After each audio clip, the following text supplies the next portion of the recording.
latest music, we go play them for you. Oh, yeah. Carnival Radio now, we be the best. Hey. Carnival Radio now, we be the best. Hey. Carnival Radio, enjoyment unlimited.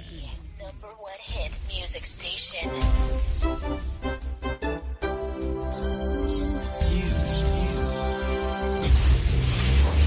News update. Good evening and welcome. I am Joseph Oyukola with the Carnival Radio News Update.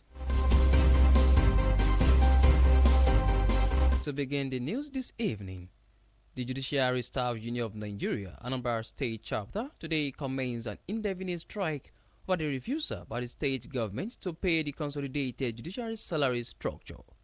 Report says there were no court proceedings at the High Court at Ekweme Square, Chief Magistrate Court and Customary Court in Ambua Hoka.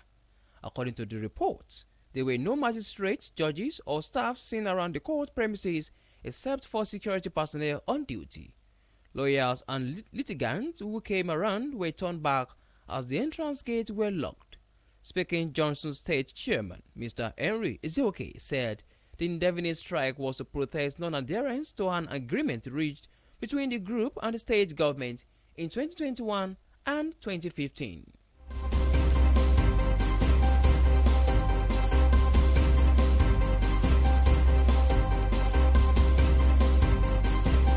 In the meantime, the Delta State Police Command has arrested a suspect accused of defrauding victims by posing as a lost stranger leading directions. According to a statement issued today by Police Public Relations Officer Bright Edafe, the suspect will perform fetches rituals to gain the trust of victims before convincing them to hand over their valuables. In a video released by Edafe, the suspects can be heard explaining their tactics, claiming to be a stranger from another country, seeking the help of victims to transport goods. The suspect allegedly promises to reward victims with a phone if they assist them.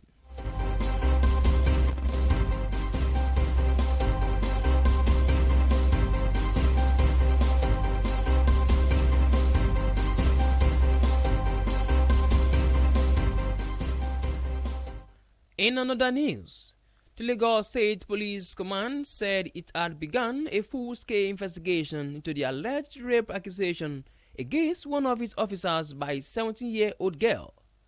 The command's public relations officer, Benjamin Hudein, also disclosed that the officer, whose identity was yet to be disclosed, had been taken into custody.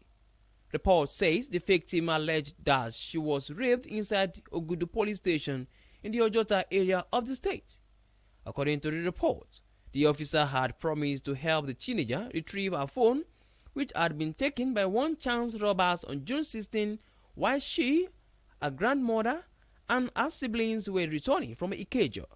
The suspect reportedly overheard the teenager recounting her ordeal to her mother at her shop and offered to help track her missing phone and take her statement. The victim also noted that she was invited into the suspect's office in the guise of getting her phone, but the suspect carried out the alleged act.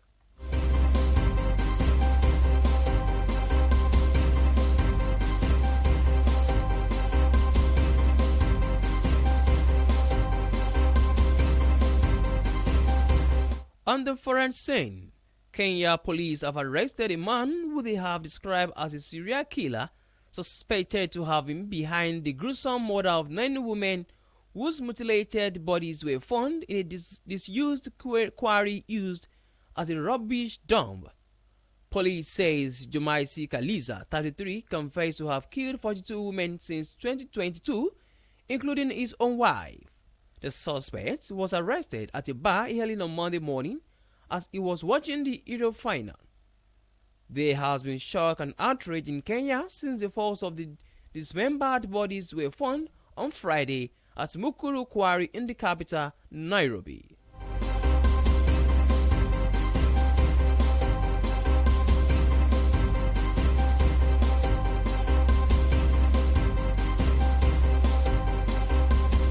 In the world of sports, Super Falcons winger Jennifer Echigni has warned their 2024 Olympic Games opponents that they should be prepared for a tough test.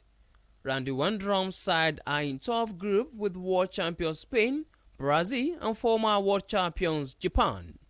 The West Africans are also the lowest ranked team in the group. Echegini said the Super Falcons will be up for the battle against their illustrious opponents.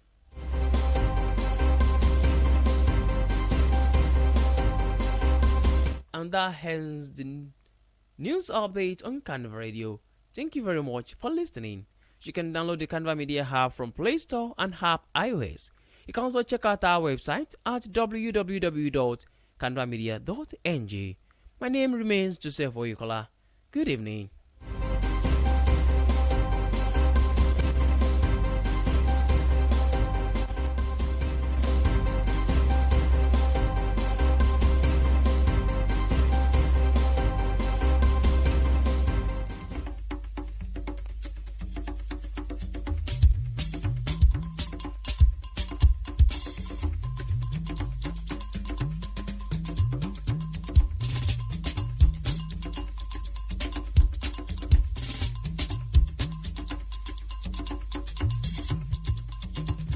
Ẹ kúrọ̀lẹ́ o, àkójọpọ̀ ìròyìn lámútọ̀yìn wá láti Carnival Radio. Joseph Oyèkọ́lá lóríròyìn yín.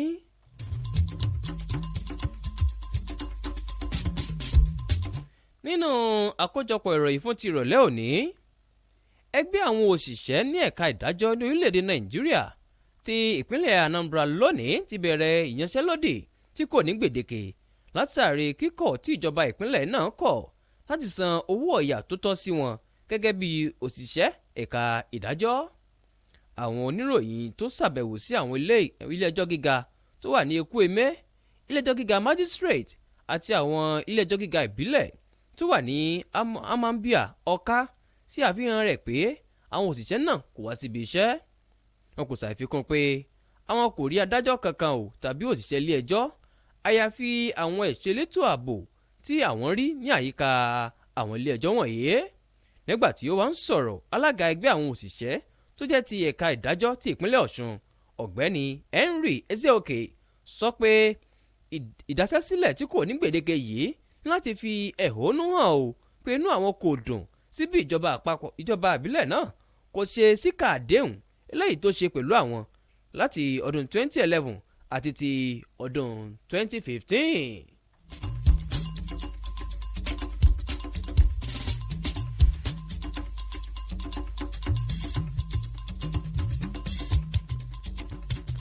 Nínú ìròyìn mìíràn ẹ̀wẹ̀, iléeṣẹ́ ọlọ́pàá nípínlẹ̀ Delta ti mú afurasí kan èyí tí wọ́n fura sí tí wọ́n fi ẹ̀sùn jìbìtì kàn eléyìí tí ó máa ń díbọ́n gẹ́gẹ́ bí àjòjì tó bá ti fẹ́ ṣiṣẹ́ láabi tó sì máa ń béèrè ọ̀nà lọ́wọ́ àwọn ará àdúgbò náà.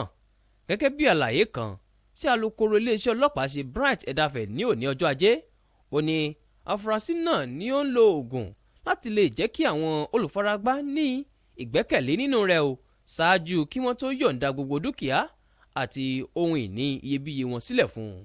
Nínú fọ́nrán alátagbà kan ni afurasí náà ti ń ṣàlàyé àwọn ìlànà wọn eléyìí tí wọ́n máa ń lò láti lu àwọn ènìyàn ní jìbìtì, tí ó dẹ̀ ṣàlàyé ẹ̀ pé àwọn ọmọ ní àlejò ní àwọn o kí àwọn olùfaragbá ran àwọn ní ọwọ́ láti gbé ẹrù eléyìí tí wọ́n ń ṣèlérí láti fún àwọn tó bá gbé ẹrù ní ẹ̀rọ ìbánisọ̀rọ̀.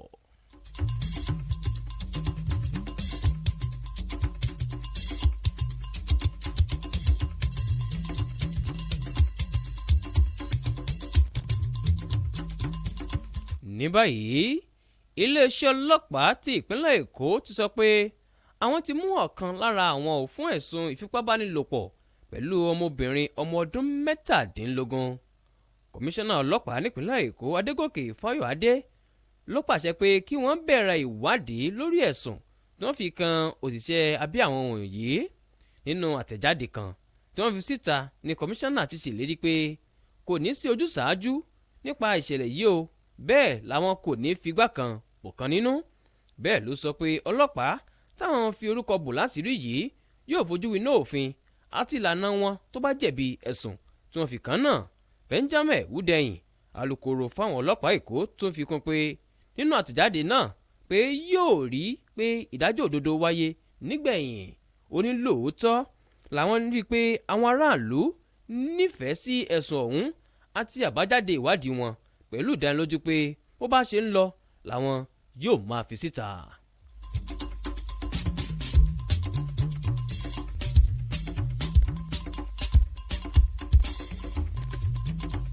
èyí ni òpin àkójọpọ̀ ìròyìn fún ti ìrọ̀lẹ́ òní. ẹ lè darapọ̀ wọn lórí ìkànnì ìbánidọ́rẹ̀ẹ́ Facebook Carnival Media àti ojú òpó ayélujára wa www.carnivalmedia.ng. bí orílẹ̀-èdè Nàìjíríà bá máa dára ọwọ́ èmi àti ẹ̀yin ló jọ wà o. ẹ jẹ́ ká ṣe ìmọ́tótó àyíká wa, ibi ìdálẹ̀sí àti ojúsàn omi eléyìí tí ó ní jẹ́ kí a ní ìgbáyégbádùn rọrùn. ọ̀rọ̀ yìí wá láti Carnival Radio. orúkọ tèmi ni Joseph Oyèkọ́lá. kí ẹ ní àṣálẹ́ tó dára.